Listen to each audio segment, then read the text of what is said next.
Katika hali inayoashiria bado hali si shwari katika vita vya Israeli na Iran, hatimaye taifa la Tanzania limewarejesha baadhi ya raia wake waliokuwa Israeli kuhofia hali ya usalama kutokana na mapigano yanayoendelea dhidi ya Iran.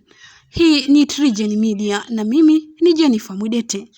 Mataifa yaliyo mengi duniani yalichukua hatua ya kuwaondoa raia wake kwa kile kilichoelezwa kuwa ni hali ya hatari kwao kufuatia vita kati ya Israeli na Iran ambavyo vimeendelea kwa zaidi ya siku 10 hadi sasa.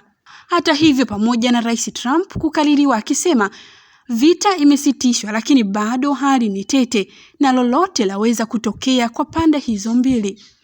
Kati ya Watanzania waliorejeshwa, baadhi yao ni wale waliokuwa wakifanya kazi, wanafunzi na wale waliokwenda kwa ajili ya matibabu. Wakizungumza huku wakisita kutokana na hofu, Hanifa Rashid Abbas na Amina Saad waliorejea nyumbani wakitokea nchini Israel wanaelezea wasiwasi waliokuwa nao katika kipindi kigumu cha vita.